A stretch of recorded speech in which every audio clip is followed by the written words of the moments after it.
Assalamualaikum warahmatullahi wabarakatuh. Saya Ananda Sila Putri Tania dengan NIM 2108015239, mahasiswa dari Fakultas Psikologi Universitas Muhammadiyah Profesor Dr. Hamka.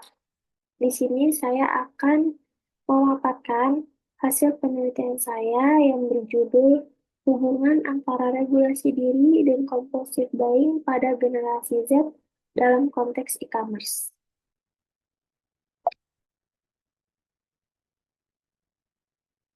Berikut pembahasannya.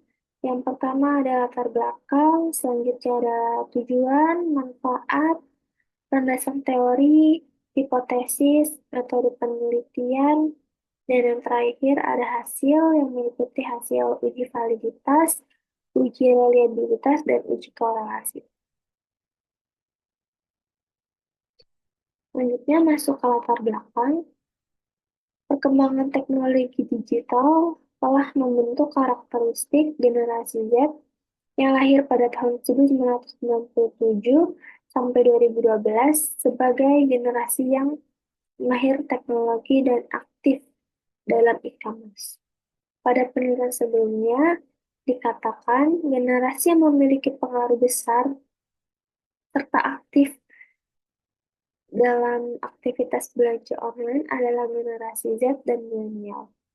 Sebanyak 85% transaksi yang terjadi di platform e-commerce berasal dari pengguna usia 18 hingga 35 tahun, yang umumnya melakukan pembelian produk-produk fashion dan kecantikan. Mereka mudah dipengaruhi oleh teman sebaya dan media sosial yang mendorong perilaku konsumtif, termasuk compulsive buying. Nah, compulsive buying ini yaitu pembelian berlebihan tanpa pertimbangan logis yang dapat merugikan secara finansial dan psikologis. Salah satu faktor yang penting yang mengaruhi perilaku ini itu adalah regulasi diri. Nah, regulasi diri sendiri itu yaitu kemampuan mengendalikan emosi, pikiran, dan perilaku. Regulasi diri yang rendah membuat generasi Z tentang terhadap dorongan konsumtif dari lingkungan digital. Meski studi mengenai hal ini di Indonesia masih terbatas, pemahaman yang lebih mendalam penting untuk merancang intervensi edukatif seperti pelatihan pengelolaan emosi dan perencanaan keuangan. Penelitian ini bertujuan mengkaji hubungan antara regulasi diri dan compulsive buying pada generasi Z dalam konteks e-commerce. Hasilnya diharapkan mampu memberikan kontribusi pada ilmu psikologi dan mendukung pengembangan program edukatif agar generasi muda menjadi konsumen yang bijak dan sadar akan pentingnya kesehatan mental dalam aktivitas konsumsi. Adapun tujuan penelitian ini yaitu untuk menganalisis hubungan antara regulasi diri dengan perilaku compulsive buying pada generasi Z dalam konteks e-commerce. Selanjutnya di sini ada manfaat teoritis pada penelitian ini. Penelitian ini diharapkan dapat memberikan kontribusi signifikan terhadap perkembangan ilmu psikologi, khususnya di bidang psikologi konsumen dan psikologi perkembangan. Selain itu, penelitian ini juga diharapkan dapat memperdalam pemahaman tentang peran regulasi diri dalam perilaku konsumtif di era digital, serta menambah wawasan mengenai perilaku compulsive buying dalam konteks e-commerce. Selanjutnya di sini ada manfaat praktis. Yang pertama untuk individu, khususnya generasi Z, yaitu memberikan pemahaman tentang pentingnya kemampuan dalam mengatur diri untuk mengontrol perilaku konsumtif, serta meningkatkan kesadaran akan dampak negatif dari perilaku belanja kompulsif. Yang kedua, untuk lembaga pendidikan, sebagai dasar dalam merancang program pendidikan dan pelatihan yang bertujuan meningkatkan kemampuan meregulasi diri dan literasi keuangan di kalangan pelajar dan mahasiswa. Selanjutnya, yang terakhir, untuk pengguna e-commerce, yaitu memberikan saran untuk mengembangkan fitur atau kebijakan yang mendorong perilaku konsumtif yang lebih sehat, seperti pembatasan belanja, pelaporan keuangan pribadi, dan edukasi bagi konsumen. Selanjutnya itu ada landasan teori regulasi diri. Yang pertama itu menurut Bandura tahun 1991 mendefinisikan regulasi diri yaitu kemampuan individu untuk mengatur perilakunya melalui observasi diri, evaluasi diri, dan reaksi diri yang didasarkan pada standar pribadi. Selanjutnya, menurut Zimmerman tahun 2000, regulasi diri itu adalah proses di mana individu secara proaktif mengatur pikiran, perasaan, dan tindakan mereka untuk mencapai tujuan tertentu melalui perencanaan, pemantauan, dan refleksi.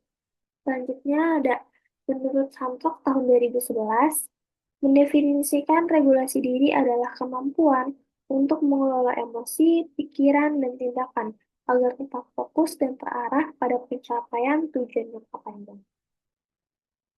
Selanjutnya, ada landasan teori dari compulsive buying. Yang pertama dari Faber dan Ogin tahun 1992. Compulsive buying ini perilaku membeli yang dilakukan secara berlebihan, sulit dikendalikan, dan bersifat berulang. Biasanya digunakan untuk mengatasi emosi negatif seperti rasa bersalah atau kecemasan. Selanjutnya ada menurut Edwards tahun 1993 menyatakan bahwa compulsive buying behavior merupakan bentuk abnormal dari belanja dan pengeluaran, di mana konsumen memiliki dorongan yang sangat kuat, tidak terkontrol, kronis, dan berulang untuk belanja dan menghabiskan uang. Selanjutnya di sini ada hipotesis. Yang pertama, HA sama dengan ada hubungan antara regulasi diri dengan compulsive buying pada generasi Z dalam konteks e-commerce. HO sama dengan tidak ada hubungan antara regulasi diri dengan compulsive buying pada generasi Z dalam konteks e-commerce.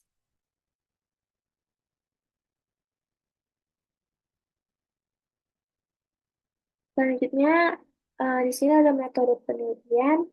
Jenis penelitian ini menggunakan penelitian kuantitatif dengan teknik purposive sampling.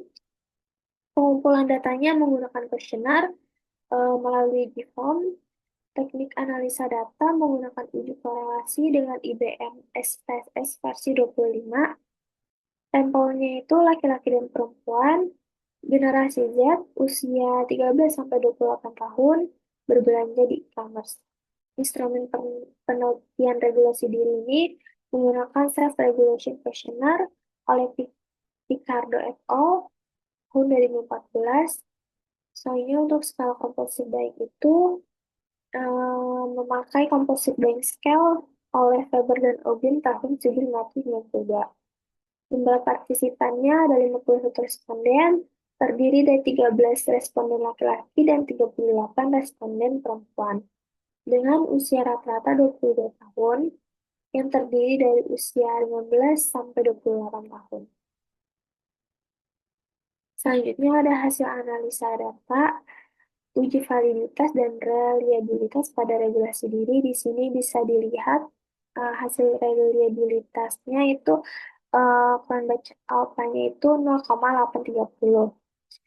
Dan untuk semua itemnya ini valid karena tidak ada yang melebihi nilai Cronbach alpha yang keseluruhannya itu 0,830.